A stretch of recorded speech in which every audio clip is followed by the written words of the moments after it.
Today's notes are on stem and leaf plots and data distribution.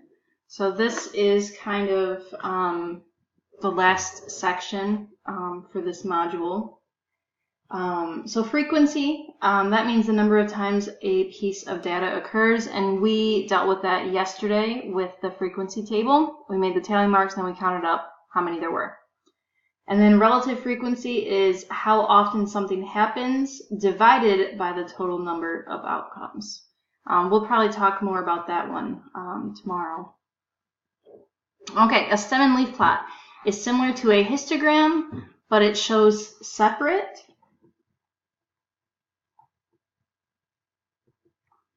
It shows separate values rather than bars. Remember that a leaf can only be one digit, so make sure to look at the stem to determine the actual values. A back-to-back stem and leaf plot can be useful when comparing two distributions, and we'll look at that, this example down here. Okay, so the ages of the people at your family reunion are given in the stem and leaf plot. So these numbers over here are basically the tens place, and these are the ones place. So this would be 2, 5, 5, 7, 9. This would be 11, 11, 13, 14, 17, 19. This is 22, 25, 27, and 28, and so on. Okay, so these are in the tens place, these are in the ones place. And there's a key down here. So this means 53. So down here, this would be 60, 61. So it says how many people attended the reunion. So we're just going to count up all of these numbers over here. So 1, 2, 3, 4, 5, 6, 7, 8, 9, 10, 11, 12, 13, 14, 15, 16, 17, 18, 19, 20. I got 26. So how many people attended the reunion? 26 people. And how old was the oldest person there? So this would be the youngest. So 2 years old would be the youngest. All the way down here would be the oldest. And is 60 or 61 older? And the answer is 61. So how old was the person, or how old was the oldest person there? 61 years old. And the last one, find the mean, median, quartiles, that's Q1 and Q3, range, and IQR of the data. So mean, add up 2 plus 5 plus 5 plus 7 plus 9 plus 11 plus 11 plus 13 plus 14 plus 17 plus 19, and so on. I already did it for you. If you add all of them up, you get 700. And you're dividing by however many people there were, and we know that there were 26 people. 700 divided by 26 is about 26.9. So that would be the average age of the people at the family reunion, 26.9. And yes, you can be 0.9 years old. Let's do the median. So for the median, what I do is I just cross them off from either end. So this is the largest number, this is the smallest. So I'm going to cross off 2 on this end, I'll cross off 2 on that end.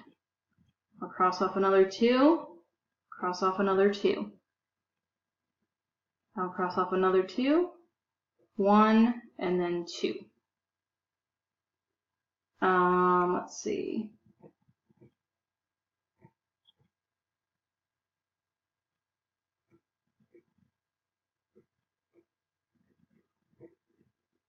Okay, so now we're down to this. So cross off the 8, cross off the 2, and then I need to find the halfway point between 5 and 7. Hopefully you know that it's 6, but if not, you could do 5 plus 7 divided by 2, and that's 12 divided by 2, which is 6.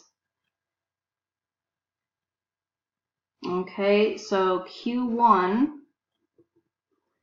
going back up here, so the median is right here. And I'm going to use a different colored pen for this one. So out of these numbers, I need to find the middle point again. So I'm going to cross off 1 on this end and 1 on that end. Let me do another one here. I'll do 2 on this end, 2 on this end. 1, 1, 1, 1. So there's my Q1. And if you have any questions on that, please ask me. So Q1 is not 1, it's 11. Okay, and then Q3. So I'm going to do the same thing with this half of the numbers. So I'm going to cross off 2 on this end, so I'll cross off 2 on that end. Cross off these 2. I am going to cross off those 2. Cross off 1, cross off 1. 1, 1. There is my Q3. That is not 9, it is 39. Okay, what else do we need to find? Range. So range would be the largest number minus the smallest number. So largest number is 61 minus 2. And that is 59. So the numbers range over 59. And the last one, the IQR, you just do 39 minus 11. And that is 28. Okay, well that was fun. Let's look at example 2 down here. This is a back-to-back one. Okay, so this one says the stem and leaf plot shows the high and low temperatures for a week in a certain city. And if you look at the key down here, so this is going to be the tens place for both of them. So these two numbers are really 58 and 57. These numbers are 64 and 63. And these numbers are 72, 71, and 70. Over here, it just reads normal. 65, 69, 69, 72, 75, 76, and 80. Okay, so this one's a little bit different. It says find the range of the high temperatures. So the high temperatures are this side over here. So you take the highest number, which would be the 80, minus the smallest number, which is this number right here, that is 65. 80 minus 65 is 15.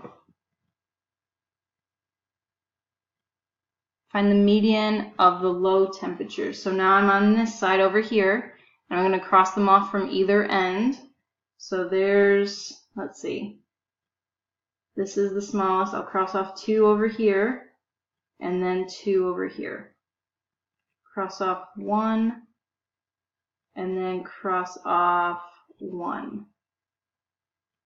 So here's my median, and that's not 4, it's 64.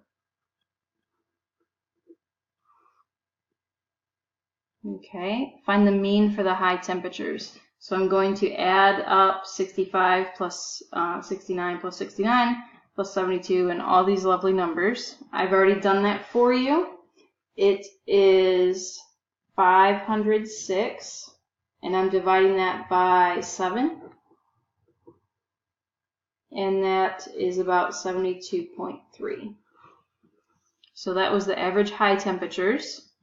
Now for D, it says find the mean for the low temperatures. What is the difference in mean temperatures? So first I'm going to find the low, and then I'm going to subtract the 2 of them.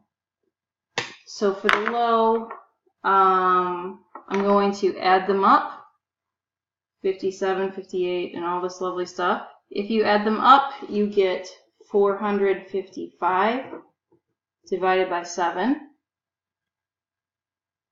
and that equals 65. And the difference would be 72.3 minus 65, which is 7.3. So that is the difference in the average or the mean temperatures. Okay, let's go to the back real quick. Okay, for data distribution, this is asking you the shape of the data. A normal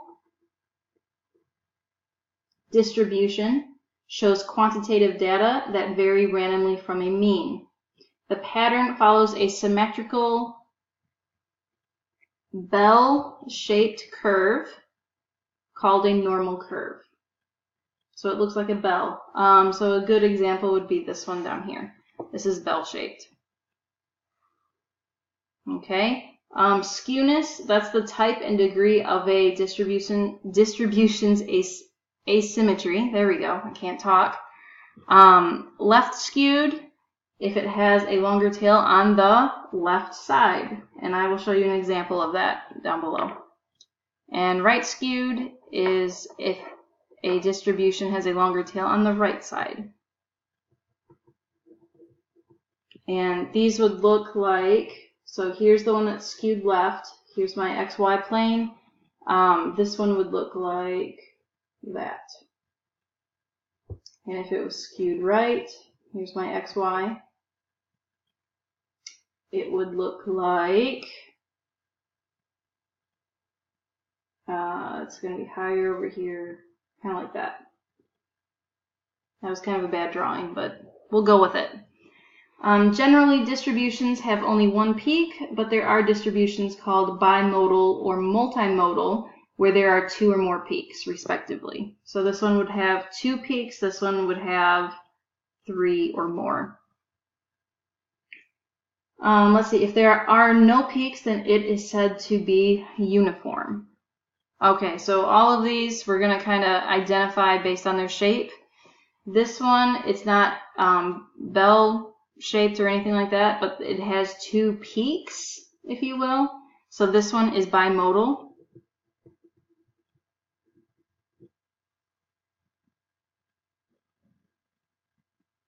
This one over here doesn't really have any peaks. This one is a little bit higher, but it's not like a lot higher than a bunch of them.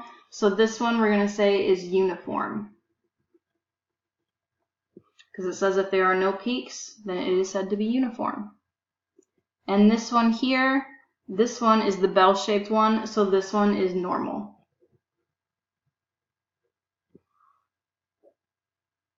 Okay, and down here we're going to talk about how they are skewed. So this one is skewed left, because it's smaller on this side. So it's small on the left, and there's more data on the right. This one is skewed right.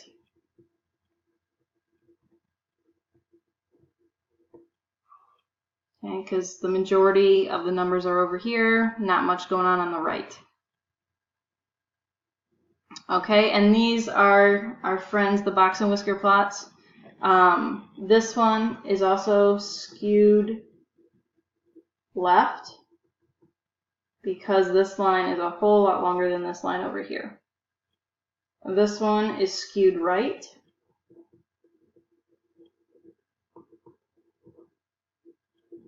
because this line is longer.